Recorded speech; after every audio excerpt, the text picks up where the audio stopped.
Ada rahim yang seharusnya menjadi rumah, tempat kehidupan pertama kali bernafas. Tapi bagaimana jika rumah itu berubah jadi ruang tawar-menawar? Bagaimana jika denyut yang mestinya jadi harapan justru dijadikan alat tukar untuk kekayaan? Tidak semua tangisan bayi lahir untuk menyambut dunia. Ada tangisan yang langsung ditelan gelap, karena sejak dalam kandungan sudah dipasrahkan pada perjanjian. Kasih seorang ibu seharusnya tak ternilai, tapi di titik paling putus asa, ada yang rela menjual darah dagingnya sendiri demi harta yang tak abadi. Dan disitulah letak kengerian sebenarnya, bahwa yang seharusnya melindungi justru menjadi pintu masuk bagi kegelapan. Karena kadang bukan hantu yang menakutkan, tapi mereka yang dengan sadar menyerahkan kehidupan sebelum sempat melihat cahaya.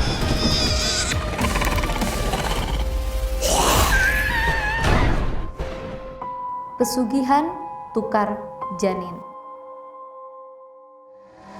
Inilah petaka, pesan tak kasat mata. Dan gue, Andini, cuma di sini, bayangan tak mau pergi. Dan disitulah petaka mulai mengikuti.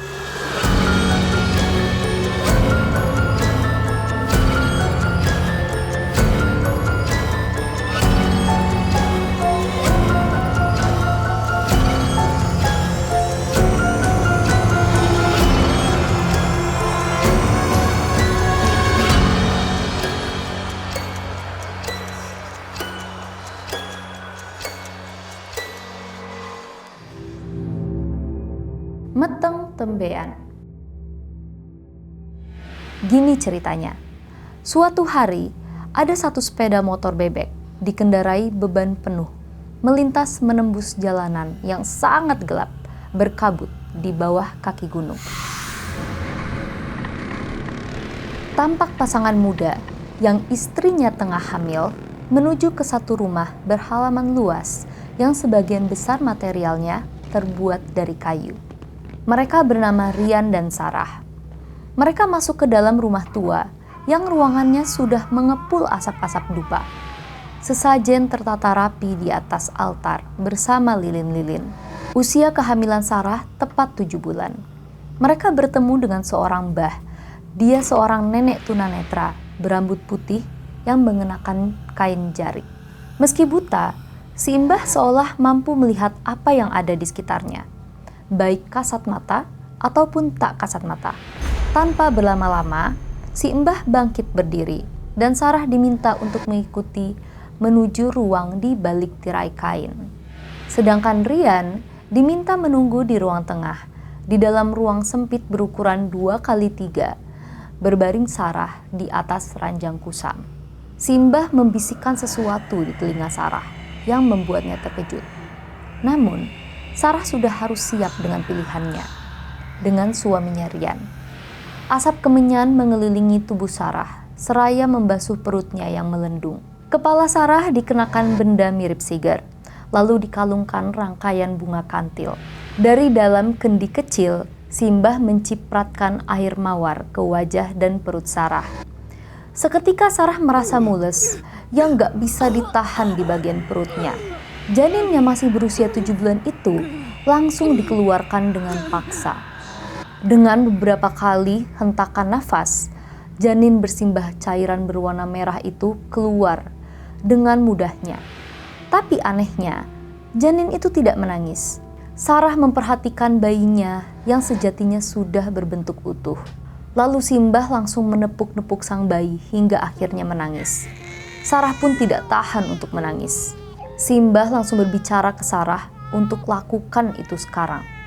Sarah yang mulanya ragu, namun desakan dari si mbah menghilangkan akal sehatnya. Dia mengambil gunting besar mirip gunting rumput yang telah disiapkan di tepi ranjangnya. Sarah berteriak histeris, lalu menancapkan gunting tersebut secara brutal ke kepala dan tubuh sang bayi hingga tangisan sang bayi perlahan tak terdengar lagi. Bayi tersebut dibunuh oleh ibunya sendiri.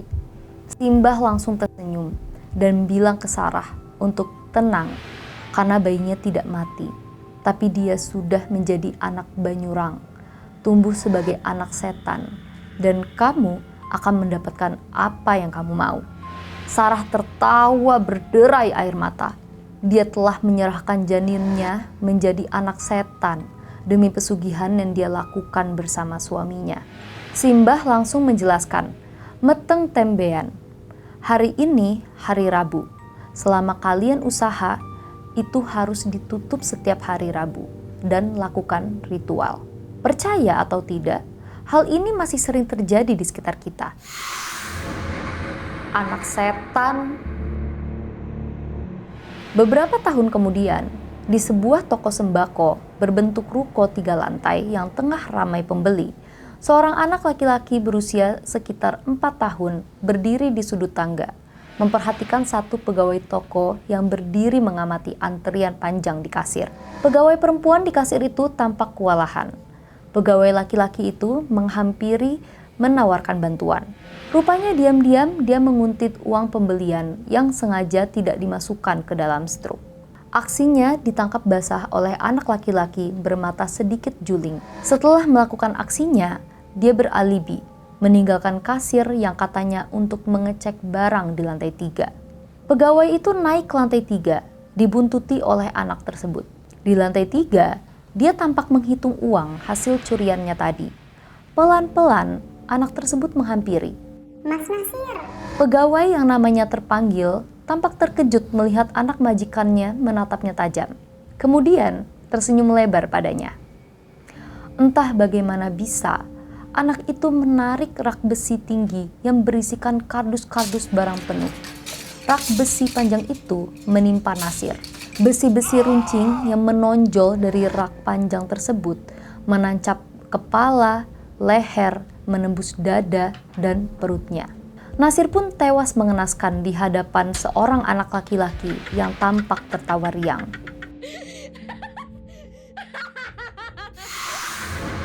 Rahasia kelam keluarga Tomo.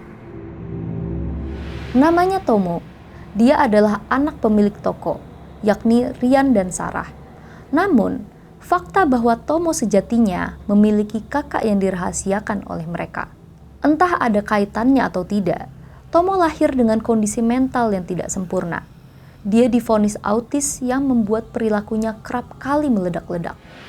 Rian dan Sarah memeriksa CCTV dan melihat jelas anak mereka yang melakukannya.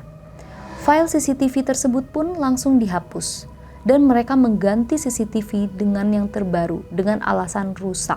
Kematian Nasir dianggap sebagai kecelakaan kerja biasa. Namun, Rian dan Sarah tahu betul bahwa itu merupakan peristiwa tak biasa yang membuat mereka seketika merasa was-was. Sudah hampir 6 tahun sejak mereka melakukan ijab pesugihan. Ada ritual rutin yang harus mereka jalani setiap Selasa Kliwon, dan mereka memiliki pantangan untuk membuka usaha pada hari tersebut. Semua itu tak putus mereka jalani. Bahkan mereka menambah penumbalan ayam, kambing, dan kerbau untuk menggenapi ritual mereka. Daging setelah ritual dibagikan kepada warga kampung, dan mereka tidak diperbolehkan mengkonsumsi daging atau makanan sesembahan sendiri. Pundi-pundi kekayaan Rian dan Sarah seolah tak pernah habis. Mereka membuka beberapa usaha dari mulai restoran, toko sembako, hingga konter ponsel yang semuanya berkembang pesat dari cabang ke cabang. Rian dan Sarah dikenal sebagai orang terkaya di tempat tinggal mereka. Mereka pun dikenal dermawan karena kerap membagikan rezeki mereka ke warga kampung. Kematian Nasir bukan kali pertama yang ganjil. Sebelumnya, ada pemilik ruko yang menolak menjual rukonya kepada keluarga mereka. Namun secara tiba-tiba, dia tertabrak truk saat hendak keluar dari ruko. Lagi-lagi, kala itu, Tomo menjadi saksi yang menatap lurus saat korban tertabrak truk hingga tewas. Pada akhirnya, pihak keluarga yang menjadi ahli waris pun memutuskan untuk menjual ruko mereka kepada Rian. Mereka menyadari bahwa ada yang tidak beres dengan anak mereka. Tomo tidak hanya sering berbicara dan bermain sendiri. Dia mengatakan bahwa dirinya memiliki teman. "Ini temanku." Dia kakakku juga. Tomo juga saat ditemui sedang tertawa dan bermain lari-larian sendiri. Mendengar itu, Sarah merinding seketika. Pernah satu waktu, ketika memandikan Tomo, tiba-tiba dia dicekik oleh anaknya yang seperti tengah kerasukan dengan suara yang lebih berat. Tomo mengecam, "Ibu, kenapa aku dibunuh? Kenapa aku dibunuh?" Beruntungnya, hal itu berlangsung singkat. Tomo seketika melemas dan pingsan. Mulanya, Sarah enggan membicarakan hal tersebut pada Rian. Dia khawatir Rian akan mengambil pikiran pendek terhadap Tomo. Hal-hal tak masuk akal terus terjadi di rumah mereka, termasuk bangkai tikus yang kerap ditemui di dalam kamar Tomo. Beberapa kali, di mulut Tomo ada bercak darah, bau yang membuat mereka berpikir bahwa Tomo telah membunuh dan memakan tikus itu hidup-hidup. Sampai suatu ketika, mereka kembali ke Simbah yang membantu mereka melakukan pesugihan. Mereka berharap dapat pertolongan untuk Tomo. Namun, mereka malah mendapati hal yang tak mereka duga. Rian dan Sarah seketika teringat kematian-kematian orang di sekitar mereka yang secara tak langsung melibatkan Tomo. Orang-orang yang berniat buruk dan tak sepaham dengan mereka, semuanya tewas secara mengerikan. Bukan tak mungkin, hal yang sama akan terjadi pada diri mereka. Kita sudah pernah melakukan ini pada anak pertama kita. Sekarang, kita harus lakukan ini pada Tomo. Dengan berat hati, Sarah tak bisa menolak. Semua yang dia mulai harus dia jalani dengan segala resikonya. Seharusnya, sedari awal dia mencoba mengikuti saran dari Simbah, bahwa jangan pernah sayang dengan anak sendiri. Ingat, mereka bukan milikmu. Namun, ikatan itu terjalin begitu saja layaknya seorang ibu dan anak tanpa bisa Sarah kontrol. Pada akhirnya, mereka harus menjadikan Tomo sebagai tumbal di ritual selanjutnya. Usai mendapatkan petunjuk dan tata cara dari Simbah, mereka pulang dengan perasaan kacau. Sejak saat itu, Tomo semakin aneh. Dia bahkan mengatakan pada Sarah, "Ibu, kata temanku, ibu membunuh aku. Coba saja kalau bisa." Tomo mengucapkan dengan riang dan tertawa berlari-larian seperti meledek. Sampai akhirnya hari ritual pun tiba. Rian dan Sarah hendak menumbalkan anak mereka sendiri. Namun tebak, siapa yang akhirnya mati? Kemana Tomo? Saat akan memeluk anaknya sebelum dibawa ke ruang ritual, tanpa diduga, Tomo mendorong Sarah hingga jatuh ke tangga dari lantai 2 rumah mereka. Sarah terbentur beberapa kali sampai akhirnya jatuh ke dasar lantai dan merembeskan darah dari tubuhnya. Mendengar suara jeritan Sarah, Rian segera keluar dari ruang ritual. Dia menghampiri istrinya. Namun, sangat cepat Tomo menusuk kepala Rian dari belakang dengan pisau besar hingga menembus kening. Rian dan Sarah tewas. Akan tetapi, keberadaan Tomo sampai sekarang tidak ditemukan di rumah tersebut. Tomo hilang begitu saja tanpa jejak. Kemana Tomo?